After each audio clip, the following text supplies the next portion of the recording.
写真家の鹿野隆です。今回の K3M3 で、僕は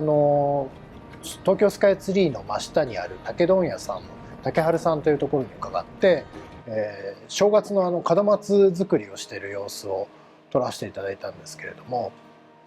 僕もともと生まれも、今住んでるのも東京の下町で、今東京オリンピック控えてどんどん再開発が進む中で、そういう失われていく光景とか、そういう町工場とか、職人さんとかお店とか、そういうものを何年かずっと撮らせていただいてるんですけども、その中の一つとして今回ちょっと竹春さんを撮影させていただきました。K3M3 の初陣だったんですけれども、本当にねなんか初めて使うっていう感じがしないぐらいスッと手に馴染んで、いいカメラっていろいろ写りがいいとかスペックが高いとか、デザインがかっこいいとかいろいろあると思うんですけど、僕は一番思うのは持った時に手に馴染むっていうことが一番条件じゃないかなと。でそれでいうとこの K3M3 本当に持った瞬間になんかどっかちょっと懐かしい感じというか、も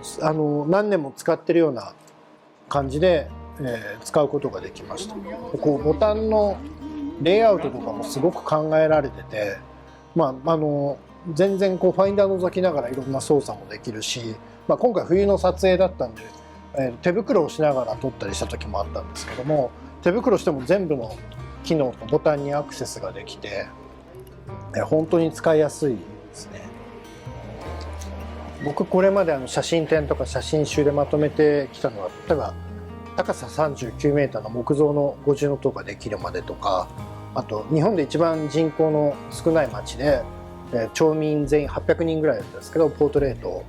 撮るとか、あと渋谷のスクランブル交差点で撮ったスナップだけの写真展をやったりとか、割とその狭い範囲で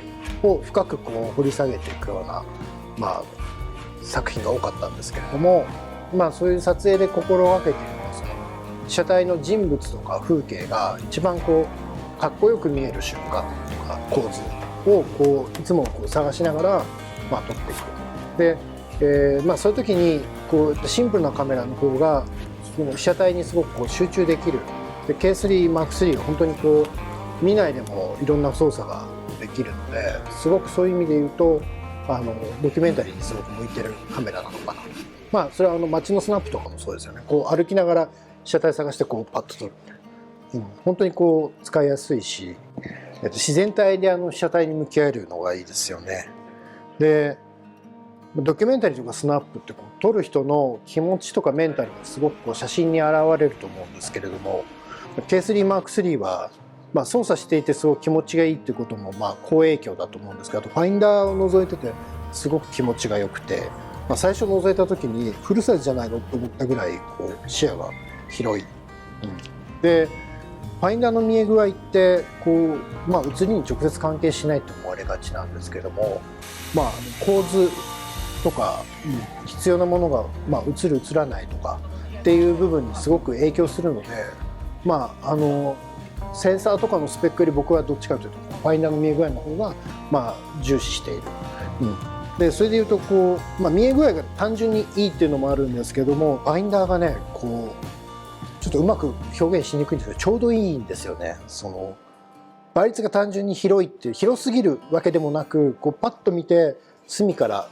隅までを見渡せる。でファインダーの隅を見るってすごく、特にドキュメンタリーとかスナップ重要で、隅にいる人とかがすごく重要な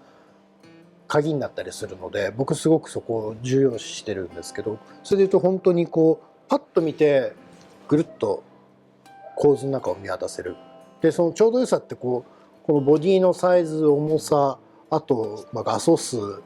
連写速度、全てにおいてそのスペックが単純に高ければいいかっていうとそうじゃなくて、ちょうどいいラインっていうのが、それいろんな人にとってちょうど良さってあると思うんですけど、その多分最大公約数というか、いろんな人にとってちょうどストライクゾーンに入るところにこの K3M3 はあるのかなというふうに、僕は勝手に思ってるんですけど、でもいろんな人にこれ初心者から上級者まで自信持って進められるカメラですね。